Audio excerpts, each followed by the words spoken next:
샬롬, 애청자 여러분 평안하셨죠? 아버지께로 돌아오면 축복이 됩니다. 이런 주제가 되겠습니다. 사람은 보다 더 나은 삶을 추구합니다. 오늘보다 내일이 더 아름다워지기를 기대합니다. 그런데 실패하게 되고 낭패당하는 이들이 있습니다. 여러 가지 이유가 있겠으나 계산착오인 것입니다. 다른 말로 표현하면 착각이지요. 오늘 말씀은 누가복음 15장 17절에 24절 말씀인데 두 아들을 가진 아버지가 계셨습니다. 둘째 아들이 아버지의 재산을 분배해달라고 간청합니다. 아버지는 만류했습니다. 그럼에도 둘째 아들은 계속 요청하니까 아버지께서 허락했습니다. 결과는 비극이었습니다. 거지가 되었습니다. 둘째 아들이 비참하게 된 건 무엇이었습니까? 착각입니다. 착각. 왜 착각하나요?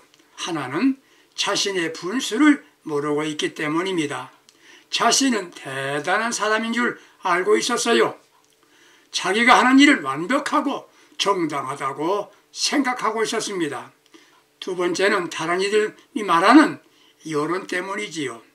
이런 게 문제되는 겁니다. 세 번째, 판단착오였습니다. 바른 판단한다는 게 쉽지는 않습니다. 둘째 아들은 착각했지요. 아버지 없이 나 혼자서도 얼마든지 행복하게 살 수 있다고 착각한 겁니다. 현대인들 중에 이런 사람들 있습니다. 예수 믿으십시다. 예수 믿으세요. 그러면 예수는 무슨 예수? 내 주먹을 믿지. 이렇게 말하는 사람이 있습니다. 아버지 없이는 살 수 없었습니다. 이게 믿음입니다. 나 혼자도 얼마든지 행복하게 살 수 있다는 생각은 잘못된 교만입니다. 아버지 간섭을 받고 살기보다 내 마음대로 살아보자.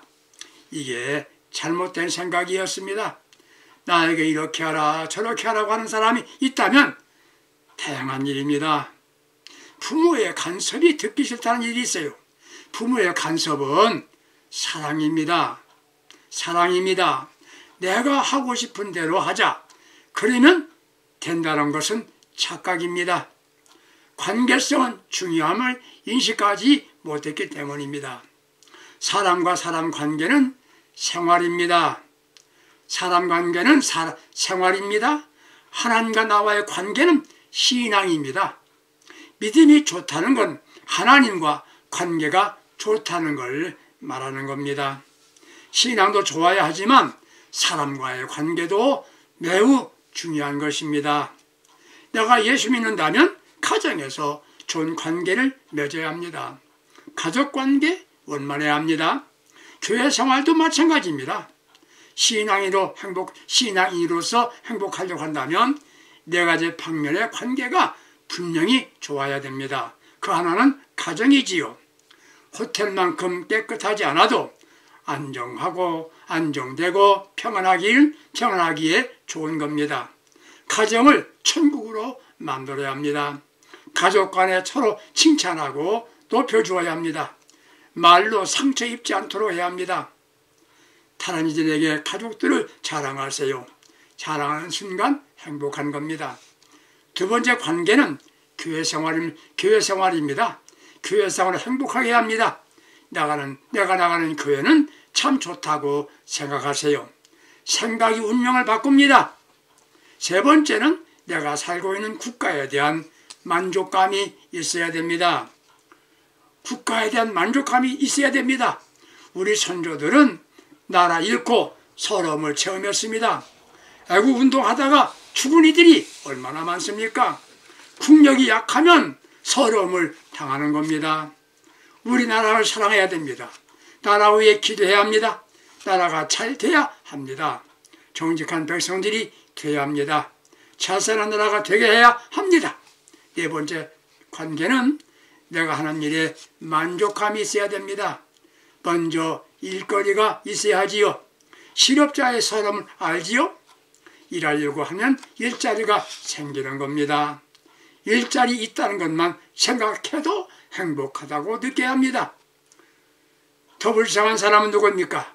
영적인 고향이 없는 사람입니다. 갈 데가 없다는 것 처량하지요. 불쌍한 사람들입니다. 갈 곳이 없는 사람은 어리석은 아들은 아버지를 떠났습니다. 그날부터 불행이 온 것입니다. 누가복음 15장에 기록된 아들이 착각한 게 있었습니다. 향락이 행복이라고 생각했습니다. 먹고 마시자, 이게 행복이다. 그렇지 않습니다. 허랑방탕이 무엇입니까? 목적이 없이 아무렇게나 산 겁니다. 삶의 목표 분명해야 합니다. 영혼을 생각하지 않고 먹고 마시자, 아닌 것이지요. 애청자 여러분들, 본문에 나타난 둘째 아들만 소위 탕자입니까? 오늘 교회에 다니는 분들도 탕자 신자 있습니다. 더 나아가 지도자들도 탕자 지도자가 있습니다. 아버지를 떠나면 탕자인 것입니다. 아버지 하나님이 없는 예배, 아버지가 없는 신앙생활, 하나님이 안 계신 봉사, 직분, 관계없이 아버지 없이 살면 탕자인 것을 잊지 않아야 됩니다. 집을 나간 탕자는 어땠습니까? 먼저 궁핍이 왔습니다. 누가복음 15장 14절 보세요. 다 없앤 후 그 나라에 흉년이 들어 그가 바로 궁핍한지라. 그렇게 말했습니다. 쉽게 말하면 아버지 없이 경제생활에 실패가 왔다는 것입니다. 아버지 없이 잘 살고 잘 먹고 행복할 줄 알았는데 반대 현상이 일어난 겁니다. 성경을 보세요. 아브라함이나 야곱이나 하나님의 뜻대로 산 사람들은 모두 부자였습니다. 가난이란 무엇입니까? 총빈해야 한다느니, 물질을 떠나서 마음을 비워야 한다느니 그럴듯한 이상적인 말들입니다. 그러면서 잘 사는 사람들에 대해서 부정적이고 나쁘게 비판하는 이들이 있습니다. 현실은 그렇지가 않습니다. 가난은 불편 덩어리입니다. 가난은 비참한 것입니다. 견디기 어려운 겁니다. 개인이나 국가가 모두 마찬가지입니다. 부자는 편리하게 살 수 있습니다. 가난하면 가고 싶은 데가 있어도 못 갑니다. 병원에 가야 하는데 못 갑니다. 암인 줄 알았습니다. 수술하면 살 수 있는데도 불구하고 본인이 그럽니다. 어차피 죽을 것인데 그대로 둬라. 그리고 수술 한번 못 해보고 죽어가는 사람이 있는 것입니다. 사랑하는 청자 여러분들, 가난이 좋은 것이 아니에요. 지금 북쪽에 사는 사람들이 너무 가난하고 먹을 것이 없다고 합니다. 왜 이렇게 되었습니까? 한국의 예루살렘이라고 하는 평양의 교회가 무너졌습니다. 그들은 하나님을 떠났습니다. 그들에게 가난이 온 겁니다. 가난은 아버지를 떠날 때 가난이 온 것입니다. 가난은 서러움의 본질입니다. 둘째 아들은 아버지를 떠나고 나니까 가난이 왔어요. 두 번째는 노예 신세로 전락했습니다. 누가복음 15장 15절에 가서 그 나라 백성 중 한 사람에게 부처 사니라고 말했습니다. 자유를 찾아 먼 나라로 갔는데 자유가 아닌 남에게 부처 살게 되었습니다. 노예는 주인의 말에 무조건 복종해야 합니다. 자기 의사 표시하거나 말할 수 없습니다. 노예에게는 인권도 없는 것입니다. 주인의 말에 예만 있을 뿐입니다. 인간적인 대접을 받을 수 없습니다. 오늘 하나님을 떠난 탕자 문화 속에서 사는 현대인들 보세요. 항상 분주합니다. 하고 해도 끝이 보이지 않는 현실에서 고민하고 살아야 합니다. 매어 살고 있습니다. 시간에 매이고 물질에 매이고 끌려 살고 있습니다. 이게 아버지를 떠난 결과였습니다. 아버지 없이 자신이 얼마든지 잘 살 수 있다는 계산은 얼마나 어리석다는 것을 보여주는 대목이 되는 것입니다. 집을 나간 둘째 아들은 주엽 열매로 배를 채우고자 하나 주는 자가 없었다고 누가복음 15장 16절에서 말하고 있습니다. 가난도 문제지만 인격적인 대접도 대접도 받지 못한다는 것이 얼마나 비참한 것입니까? 돼지에까지 피해를 주는 존재가 되었습니다. 돼지가 먹는 주엽 열매를 같이 먹고 있으니까 돼지가 생각할 때 저 사람은 나에게 피해자다 생각하지 않았겠습니까? 동물에까지 피해주는 존재가 되었다는 말입니다. 아버지를 떠나면 다른 이들에게도 도움이 되지 못하는 삶을 살게 되는 겁니다. 사람이 절박해지면 삶의 기쁨을 모릅니다. 노인들만 사는 곳에 어떤 사람이 방문했더랍니다. 그곳에 있는 분들이 가만히 살펴보니까 그들의 얼굴에 웃음이 없더랍니다. 그런데 그들의 시선은 항상 문 쪽을 바라보더랍니다. 그들은 돌보는 사람에게 물었습니다. 그를 돌보는 사람이 물었습니다. 왜 노인들이 웃지도 않고 저렇게 문 쪽만 바라보나요? 그것은 매일 똑같이 반복되는 일입니다. 대답하는 것입니다. 저분들은 누군가 찾아와 주기를 바라는 것입니다. 누가 찾아와 주는가 그걸 기대하는 것입니다. 가난보다 더 어려운 것은 고독이랍니다. 이런 거 찾아야 합니다. 부잣집 아들이 이게 무슨 일입니까? 부족한 것 없었습니다. 아버지의 사랑받았습니다. 아무도 부러운 사람이 없었습니다. 부족한 것이 없었어요. 그런데 이게 뭡니까?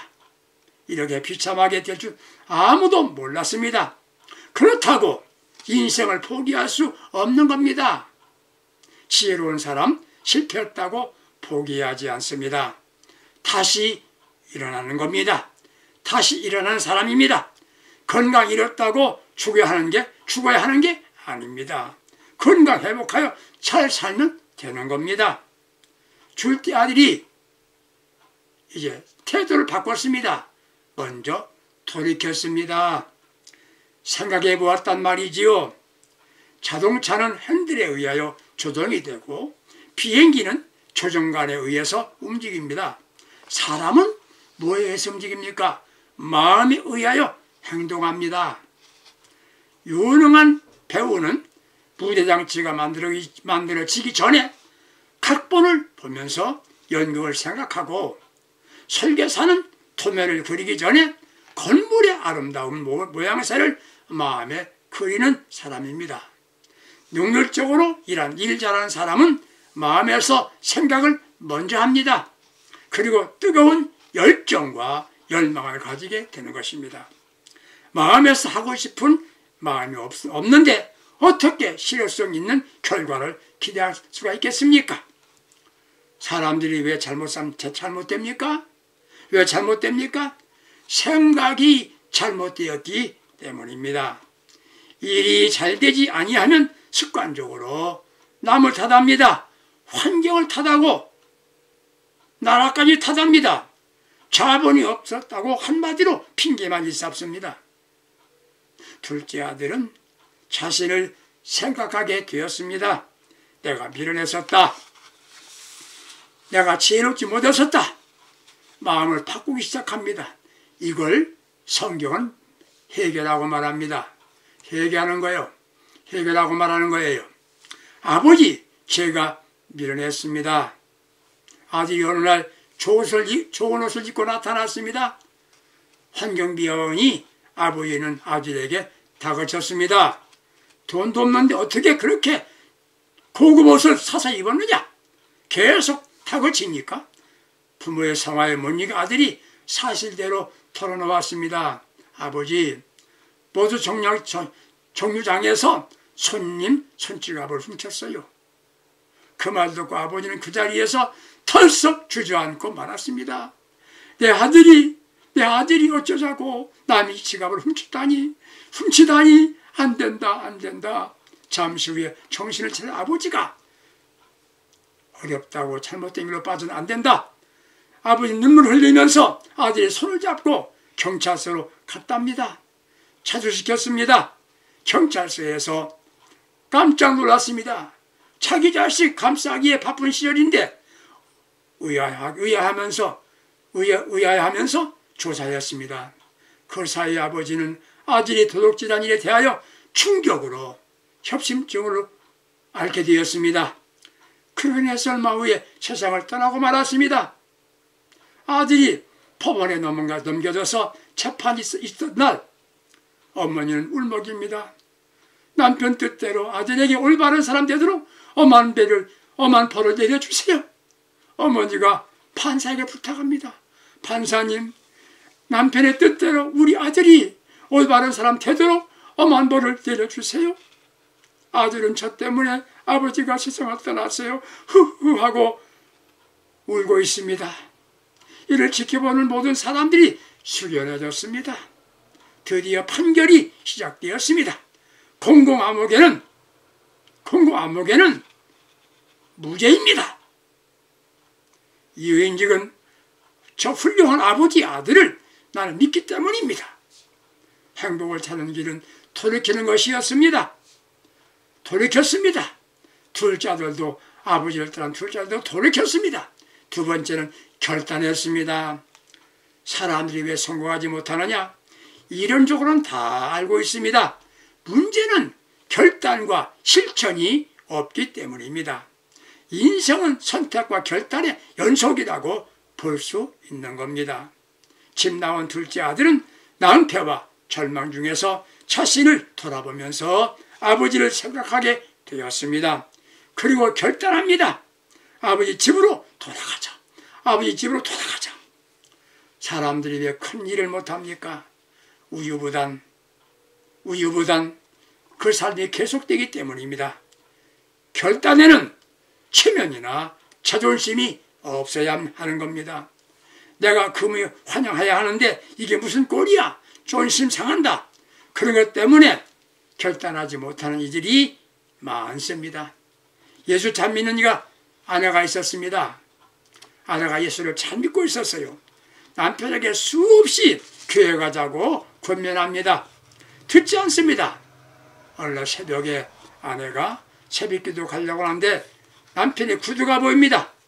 순간 생각이 있어서 그 구두를 가방에 넣고 교회로 갔습니다. 하나님께 기도합니다. 하나님 아버지, 제가 남편을 전도하지 못했습니다. 죄송합니다. 용서해 주세요. 오늘은 남편의 신발만 왔는데 다음엔 구두 주인이 교회 나오도록 도와주시옵소서 기도했습니다. 그런데 기도하면서 하나님이 웃으시는 것 같더랍니다. 그리고 집에 돌아와서 식사하면서 남편에게 말합니다. 내가 오늘 당신 구두 갖고 교회 갔었어요. 왜? 당신 교회 가라고요. 남편이라는 얘가 너 미쳐도 단단히 미쳤구나. 너 단단히 미쳤구나. 그런다고 내가 교회 갈 것 같으냐? 냉소적으로 비판하더랍니다. 그런데 다음 주일이 됐는데 남편이 옷을 깨끗이 입고 현관 앞에서 서 있습니다. 아내가 물었습니다. 당신 어디 가세요? 당신과 함께 교회 가려고 그래. 왜요? 내가 교회 안 가면 하나님께서 화내실 것 같아서 그래. 그리고 당신이 할 말이 없지 않아? 그 뒤로 좋은 신자가 되었답니다. 그렇습니다. 둘째 아들은 생각하고 결단하고 돌아왔습니다. 아버지 집으로 돌아왔습니다. 아들에게 돌아갈 집이 있었습니다. 돌아와야 합니다. 아버지께 돌아와야 됩니다. 아버지를 떠난 형제자매들 돌아와야 합니다. 이게 행복을 찾는 길이었습니다. 돌아올 때 삶의 운명이 바뀌었습니다. 신앙생활 하는데 탕자가 있습니다. 아버지 하나님 잊고 사는 이들입니다. 하나님과 관계없이 사는 사람들입니다. 이들은 영적인 고아입니다. 어떤 사람이 불행한 사람입니까? 첫째는 고향이 없는 사람이랍니다. 인생도 그렇습니다. 죽음 많은 이에게 어디로 가십니까? 물으면 죽는 사람이 몰라요. 이는 가장 불쌍한 사람입니다. 두 번째, 믿을 것이 있는 사람이랍니다. 믿을 것이 없는 사람이 불행한 사람이라는 것이지요. 우리는 예수님이 계십니다. 믿고 살아보세요. 평안합니다. 기쁨이 찾아옵니다. 주께서 책임져 주시기 때문입니다. 셋째는 불행한 사람이 누굽니까? 할 일이 없는 사람이랍니다. 본문 누가복음 20절, 15장 20절, 아버지께로 돌아가자. 아버지는 아들을 기다리고 계셨습니다. 아버지의 일꾼으로, 품꾼으로 살아보자. 돌아갔어요. 아버지가 너무 기뻐하십니다. 달려오십니다. 환영합니다. 제일 좋은 옷을 입혀주십니다. 이게 무슨 의미입니까?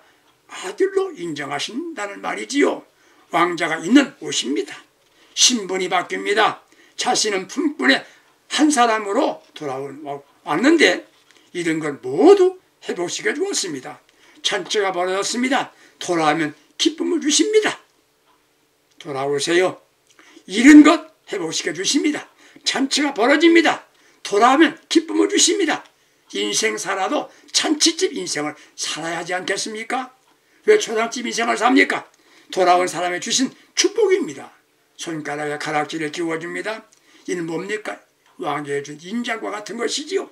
모든 권세를 주신다는 말입니다.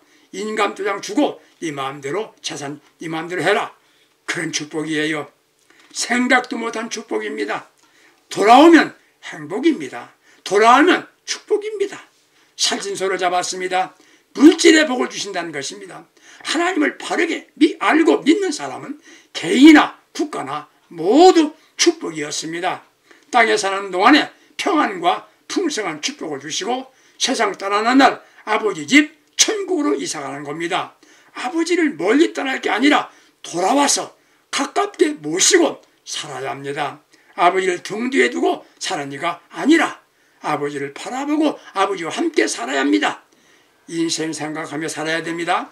그리고 결단하세요. 돌아오세요. 돌아오세요. 믿는 분도 당자 신자 있으면 돌아오세요. 아버지 품으로 돌아오세요. 그리고 잃었던 것을 찾읍시다. 준비하신 놀라운 축복을 받으시기를, 돌아받으시기를 축복합니다. 감사합니다.